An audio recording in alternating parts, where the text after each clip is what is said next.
Olá pessoal, aqui é Eduardinho do site Carteira Rica. No nosso último vídeo a gente viu ali, através da história do Fernando, como é possível ganhar muito dinheiro no mercado imobiliário com um capital inicial baixo. Aquele vídeo suscitou várias dúvidas pertinentes, mas antes de entrar nessas dúvidas, eu queria compartilhar com vocês um comentário do Luciano Oliveira naquele nosso vídeo, primeiro da série sobre imóveis. Bom, o Luciano comentou: transformei 15 mil em 1 milhão em terrenos e adoro imóveis. Tinha um bairro aqui afastado do centro que ninguém dava nada por ele. Comprei em 2010 8 terrenos nesse bairro por 14 mil cada um, direto com a incorporadora. Hoje, cada um vale mais de 100 mil reais e olha que nem asfalto ainda tem no bairro. Essa região se valorizou muito. Os que comprei ficam de frente para uma praça que será feita no futuro. Se isso acontecer, o valor sobe ainda mais. Quanto eu tinha quando comprei os terrenos? Dinheiro para pagar um deles à vista e os outros financiados com a incorporadora. Se tudo der errado na minha vida, esses terrenos são a minha salvação e a minha aposentadoria. Grande abraço. E o pessoal não consegue ver o potencial dos imóveis. Agora mesmo estou indo às compras. Quero comprar agora e na hora que a economia melhorar, nós multiplicamos nosso capital. É simples e você está no controle. Bom, eu achei muito interessante esse comentário do Luciano. No caso dos lotes baratos, a primeira vantagem é evidente: você pode começar com pouco. Não é todo o tipo de operação imobiliária que você pode começar com pouco capital. Só para dar um exemplo, uma incorporação imobiliária em que você constrói um edifício também tem um ganho muito grande, aí na faixa de 20 a 30% ao ano. Só que, para você fazer uma incorporação imobiliária sozinho, por exemplo, você precisa de ter pelo menos 2 milhões em mãos para desenvolver um empreendimento como esse. Então, quando eu compartilhei essa estratégia de lotes baratos, eu estava buscando uma oportunidade que fosse acessível a você que hoje não tem um grande capital e que fosse altamente rentável. É lógico que você vai começar do início. No meu caso, eu já adquiri lote, condo-hotel, casa para reformar, alugar, apartamento, já participei de grupo para fazer uma incorporação de um edifício, aquele caso da Iracema que eu comentei lá atrás, e recentemente eu participei de um leilão. Depois eu ainda vou passar para vocês mais detalhes sobre o que eu adquiri e em quais condições. Sobre as questões que o nosso público levantou aí, tem umas muito pertinentes. Por exemplo, a questão do ITBI registro. Mesmo com a adição desse custo, o negócio ainda permanece atraente? No caso específico dessa estratégia, o objetivo é adquirir barato e vender caro. O ITBI, o registro que você vai pagar na aquisição, é aquele lá da base da tabela, o mais baratinho para o registro, e o ITBI vai ser proporcional a essa compra. Quando vários anos depois você realiza a venda com um ganho muito grande proporcionalmente ao valor da entrada, o que acontece? O ITBI e o registro serão altos, mas aí eles serão a cargo do comprador, não de você que é o vendedor. Então o seu ITBI e registro, eles são baixos em termos absolutos. O que você realmente tem que ficar atento são aos custos de manutenção. Por exemplo, o IPTU, o custo da limpeza daquele terreno, então você tem que de tempos em tempos limpar o terreno. Eventualmente um custo com o condomínio, se você adquirir dentro de um condomínio fechado. Esses custos sim, você tem que ficar atento para evitar que ao final a sua operação tenha um resultado insatisfatório. Também levantaram a questão do imposto de renda. Nesse caso, se você está operando ali no mercado como uma pessoa física, você vai apurar um ganho de capital sobre as vendas, com uma alíquota de 15% sobre esse ganho e não sobre o valor da venda, e ainda na legislação algumas hipóteses aí de isenção do pagamento desse ganho. Se você for comparar com os fundos imobiliários, por exemplo, que estão aí na moda, tem uma alíquota sobre o ganho de capital de 20%, bem maior do que aqueles 15% na negociação do imóvel em si, e você ainda não tem nenhuma hipótese de isenção. Então é algo a se pensar. Mas as duas questões mais importantes que eu deixei para o final são: a oportunidade já passou. Quem pôde ficar rico já ficou. Hoje não existe mais espaço para enriquecer com esse negócio. Bom, essa é uma pergunta relevantíssima. Eu vou responder da maneira simplificada e dar um tapinha na maneira mais complicada. Da maneira superficial, posso dizer o seguinte: olha, o Fernando em nenhum momento deu sinais de que pretende abandonar esse mercado, porque haveria aí um esgotamento. Ele enxerga aí potencial para os próximos anos e continua investindo naquilo que é o negócio dele. Eu imagino que se o mercado estivesse esgotando e a gente não estivesse aí passando por uma crise temporária,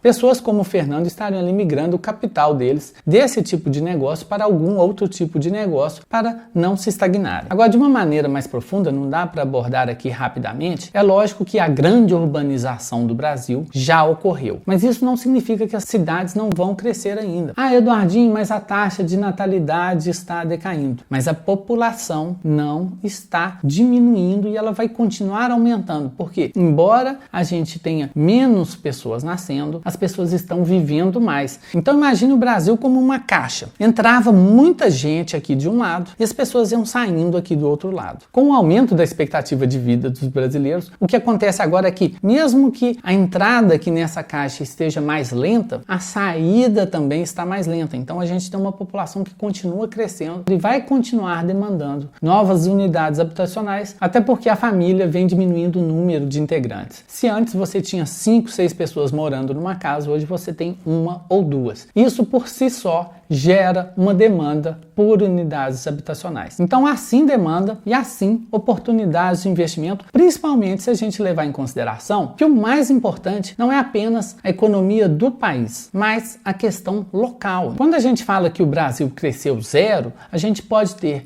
ao mesmo tempo uma cidade que subiu 10% e outra que caiu 10%. E o resultado agregado pode ser até 0, mas o resultado local ser muito diferente disso. Isso nos leva a um último ponto aqui que eu achei interessante de ser abordado, que é as pessoas terem medo de esse tipo de investimento ser muito arriscado, depender de um faro para negócios, depender de experiência do investidor. Bom, sobre isso, na verdade, o Fernando age com base no faro comercial que ele desenvolveu ao longo de tanto tempo trabalhando. Mas será que as ferramentas tecnológicas de hoje em dia não podem dar aí uma ajudinha para a gente sair do zero e começar a fazer nossos investimentos? Ou a gente precisa realmente começar aí no escuro, como se fazia antigamente? Bom, eu tenho aqui em mãos os dados de todas as cidades do Brasil nos últimos quase 20 anos aí. O Fernando citou pelo menos 3 ou 4 cidades naquela entrevista, e algumas de maneira positiva e outras de maneira negativa, isso tudo do ponto de vista da percepção que ele tinha do mercado. Bom, será que os números ajudam a confirmar se uma cidade é mais dinâmica do que outra? Bom, um fator importante para você saber se existe demanda por imóveis é a população. Se a população está crescendo, tende a haver uma maior demanda por imóveis. E o outro fator é se a economia daquela cidade está crescendo, porque não adianta ter mais gente se esse pessoal não tiver dinheiro. Então, se a gente aliar dinheiro com população, a gente tem um fator ideal para o crescimento daquela cidade. Bom, olhando aqui Esmeraldas, em Minas Gerais, ela teve um crescimento de 5,35%. Esse é o crescimento populacional médio nesse período. Agora, se você comparar esse crescimento com Igarapé, Igarapé teve um crescimento médio de 9,41% na população nesse mesmo período. Então, é quase o dobro do crescimento de Esmeraldas. E eu lembro que o Fernando dizia justamente que Igarapé é muito mais dinâmica do que Esmeraldas. Se a gente pegar uma outra cidade que o Fernando citou, que é Sarzedo, o crescimento médio foi de 11,07% ao ano ao longo dos últimos quase 20 anos de população de Sarzedo. Sarzedo está aí entre as 200 cidades cuja população mais rapidamente cresceu nesses últimos 20 anos. Então, se a gente pega essas top cidades aí do Brasil com mais crescimento populacional e dá uma olhada na economia e vê, por exemplo, que Igarapé teve um crescimento econômico na faixa de 28% ao ano nos últimos 15 anos. Veja bem, Igarapé cresceu em média 28% ao ano nos últimos 15 anos. Isso é a economia de Igarapé. Um crescimento populacional 9,41% ao ano. Então você tem basicamente uma China dentro do Brasil. Não importa tanto se o Brasil está crescendo de uma maneira geral. A gente vê isso também no PIB do agronegócio. Então, enquanto a indústria está caindo, o agronegócio está subindo e às vezes o Brasil anda de lado. Se você está no agronegócio, você está bem. Se você está na indústria, você está mal. O mesmo acontece no investimento imobiliário das cidades. Eu comentei aqui no Facebook que em plena crise, no início de 2016, lá para março de 2016 mais ou menos, eu adquiri um terreno aqui na cidade de Lavras. Não era um terreno barato, um terreno de R$210 mil,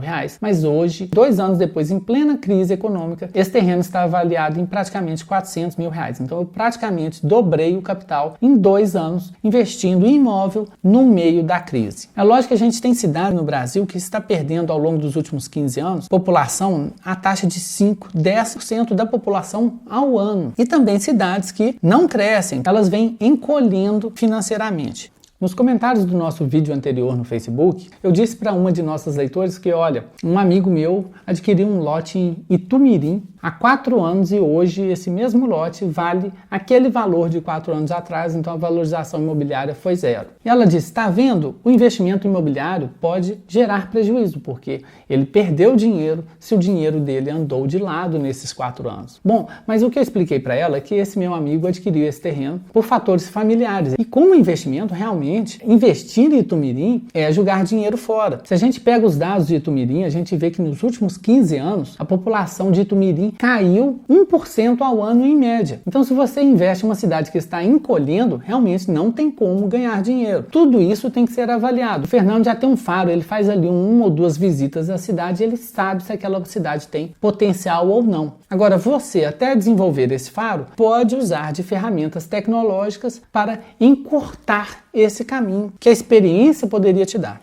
Igarapé, com crescimento populacional de 9,4%, ou Sarzedo, com crescimento populacional acima de 11%, com Esmeraldas ou Mateus Leme, você realmente vê a diferença de potencial para investimentos imobiliários entre essas cidades. Mas você não precisa do faro para chegar às mesmas conclusões que o Fernando. Bom, concluindo, o que eu estou fazendo aqui? Eu estou pegando aquelas estratégias mais rentáveis, mais acessíveis de investimento imobiliário e trazendo para você. Então, no meu caso, eu poderia estar aqui seguindo o mainstream. Eu poderia falar aqui de fundos imobiliários, de ações, até de tesouro direto, o que todo mundo está falando aí nos grandes canais. Se você realmente não quer ouvir nada diferente, então você vai lá assistir esses canais aí que tem centenas de milhares ou até milhões de inscritos. Aqui o objetivo não é lançar as ofertas do mercado financeiro. Por isso tudo eu tenho focado em estratégias que ninguém conhece ou ninguém fala. O método da Iracema, que ela não investe nenhum real e tira R$100 mil por ano, que eu citei em um vídeo, mas eu acabei retirando do ar por causa de uma polêmica que nem tem a ver com a estratégia em si, eu compreendo, mas acabei tirando do ar antes mesmo de explicar a estratégia. Ou o caso do Fernando, que começa aí com 20, 30 mil comprando um lote e vai multiplicando o valor com o passar do tempo. O nosso leitor aqui, o Luciano, que adquiriu 8 lotes, dando uma entrada de R$14 mil, pagando o resto em prestações. Você poderia adquirir um desses lotes, dando uma entrada aí de R$2 ou R$3 mil e pagar as prestações com o tempo. E depois de alguns anos, como o Luciano, comprou por R$14 mil e tem um ativo de R$100 mil em mãos. Ele comprou 8 imóveis e tem hoje a aposentadoria. É nesse tipo de investimento de alto retorno que a gente tem que focar se a gente está pensando aí em uma aposentadoria antecipada, em formar um capital com o menor esforço possível. Porque, afinal de contas, o que a gente está falando aqui é do tempo que você dedica ao seu trabalho. Quanto mais o seu investimento rende, menos você precisa de trabalhar, de despender o seu tempo que você poderia estar curtindo com a família ou viajando, você está ali trabalhando. Então, por isso que a educação financeira é tão importante e por isso que, mesmo o pessoal jogando pedra, eu continuo aqui falando sobre os imóveis, ok? Um grande abraço, até o nosso próximo encontro.